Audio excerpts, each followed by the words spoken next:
Greetings, Internet viewers. It's your old pal Oxleymations here again, doing a quick little unboxing. And I mean like quick. It's almost 11:30 at night, and I need to get my butt in bed because I've got to get up at like 3:45. But at the last second, I decided to do a quick little unboxing of my new little friend here. You'll have to pardon me if I start like slurring my speech or anything, or if I sound kind of funny. It's been a long day, and I should be in bed right now. But just as I was getting ready to lay down, I was like, I should open this so I can let the seller know that the item arrived safely. So here we go. I've got scissors this time in place of a box cutter, and I'm honestly surprised that the seller was able to squeeze the puppet into such a small box. And I mean like squeeze. You can see the box is like bowing out on the sides. Hopefully they didn't do any damage in doing such a thing, because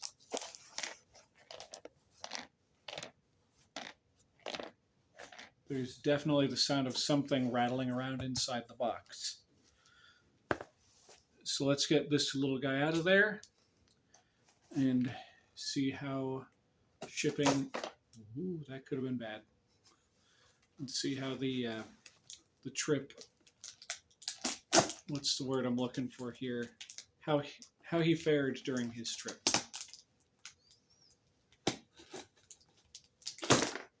Ooh, that could have been bad. Thankfully, the tape was on the cutting edge of the blade, so it didn't actually pierce the skin. But, woo! Don't know if y'all can see it, but there's a nice little white line where the blade went like, boop, right across my finger. Perhaps doing this while I'm so loopy and out of it is not such a brilliant idea. But here I go, continuing on.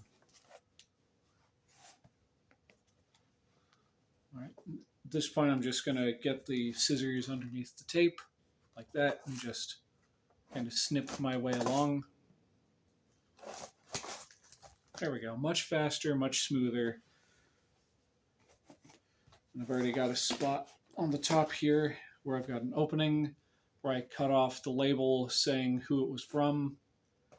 So I'm just going to get the scissors up under there. Saw that? The box attacked me.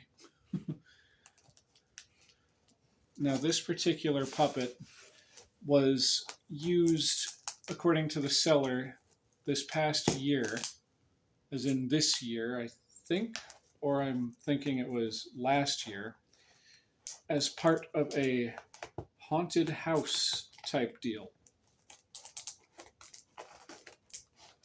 Thankfully, it's not one of those ones where they painted them all kinds of crackly black and white paint with like blood pouring out of the eyes and silly nonsense like that. They just used his natural aesthetic, the natural spooky factor of the puppet himself without any embellishments, which I am grateful for. That and the fact that the seller sold this guy like dirt cheap.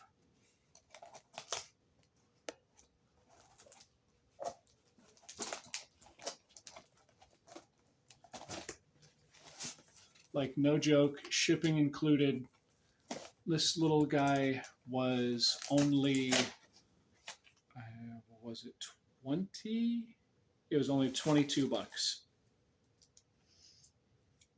Now, before my phone runs out of memory again, like it's been doing on me lately, let's go ahead and pop open the flaps. Flap number 1, check. Flap number 2, check. And you can kind of see the little dude's outfit, which the shirt, I'm almost positive, no, I know the shirt is original to this puppet. The pants I'm not so sure about because I've never seen this particular combination. But contained behind this brown paper here is a poor, unfortunate soul in need of some repair, which is part of the reason why he was so dirt cheap.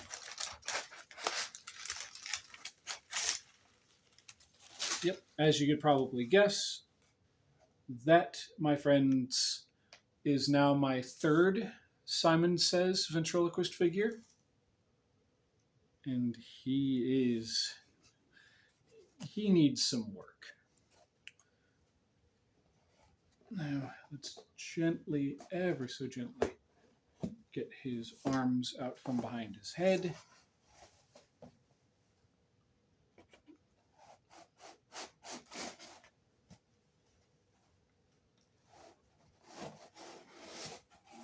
I mean, like, he was jammed in that box.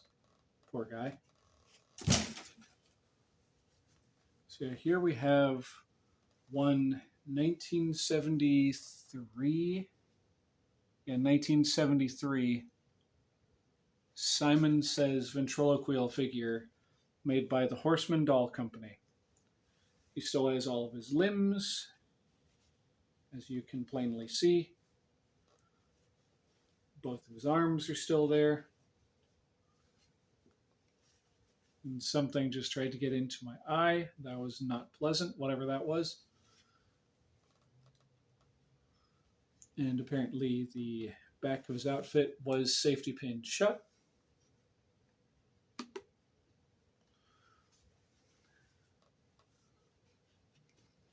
And I'm very glad that he doesn't have any, like, nasty, musty smells or anything. He's got just a little tiny touch of, like, that old smell. Yeah, that lends you to believe that he is actually, a vintage piece. I'm looking at him now. He is in a bit rougher shape than I was anticipating. I told you that was probably going to happen because I am very tired. I've been up for well over 3:45 to 3:45 p.m. That's 12. Then 4:45, 5:45, 6:45, 7:45, 8:45, 9:45. We're getting close to 24 hours that this idiot right here has been awake. But anyway, I just noticed right there, there's an actual break, a crack in his ear where some of the plastic seems to be missing. No, I know it's not missing. It's just that part of the ear got kind of messed up, and it looks like someone super glued his head back together.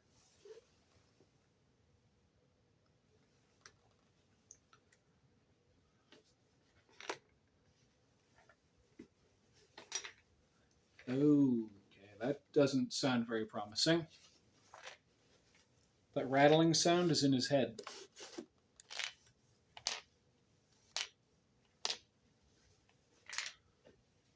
Joyful.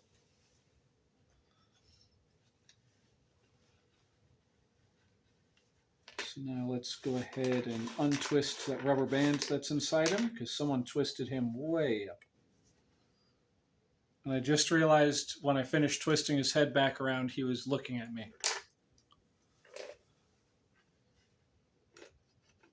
Okay, still got the original trigger for his mouth mechanism right up in there.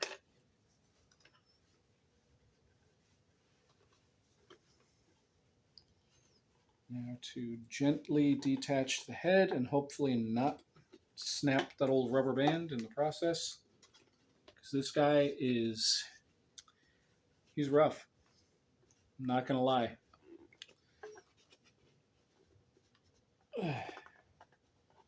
My throat is so dry. I wish it wasn't so dry, but it is.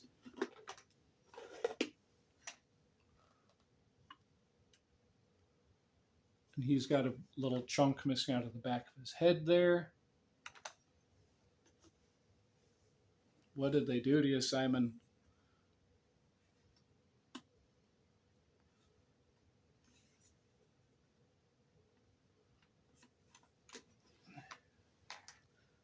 And the body is in actually pretty good shape.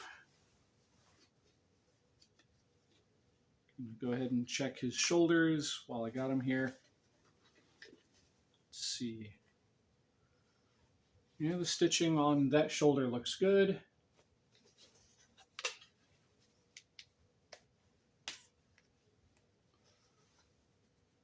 The stitching on the other shoulder looks good.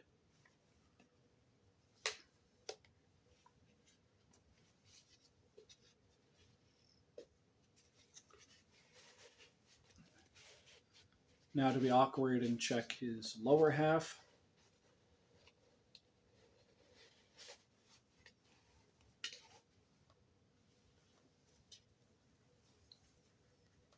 It's got a bit of staining on his right leg. It's kind of for the sake of privacy, do that. He's got that little bit of staining over there. If I can do that. But aside from that, the stitching looks good, which is always nice. He's got his original tag from the factory. The sticker is still stuck on his back, which is good. Let's go ahead and pull his pants back up for the sake of modesty.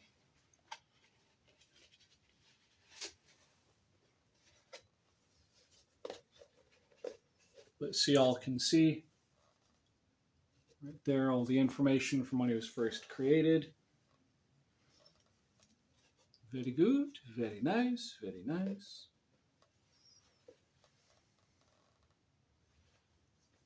And for having been used as part of a haunted house type deal, I'm glad that I'm not seeing anything, crawling around inside of him.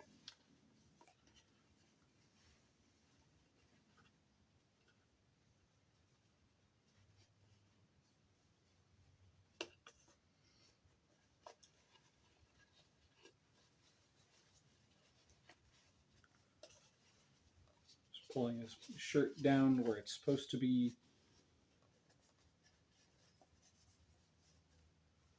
There we go.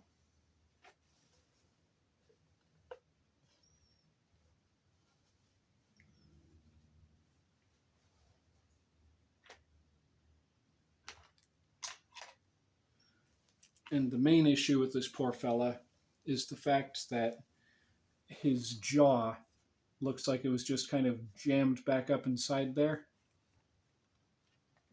Like you can actually see, well, you may not be able to see it, but right there is the pin that's supposed to hold his mouth in place.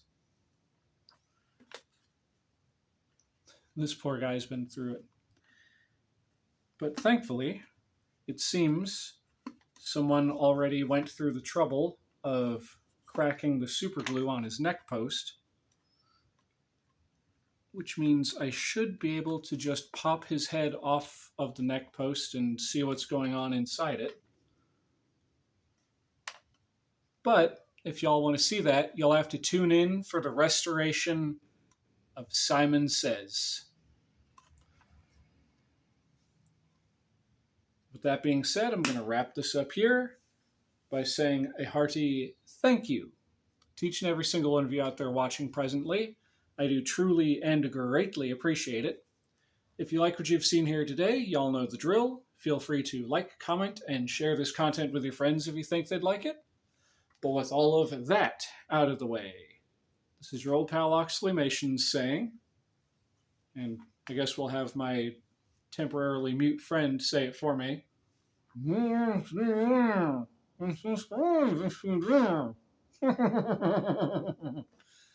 That was viewers beware and subscribe if you dare. Anyway, later y'all.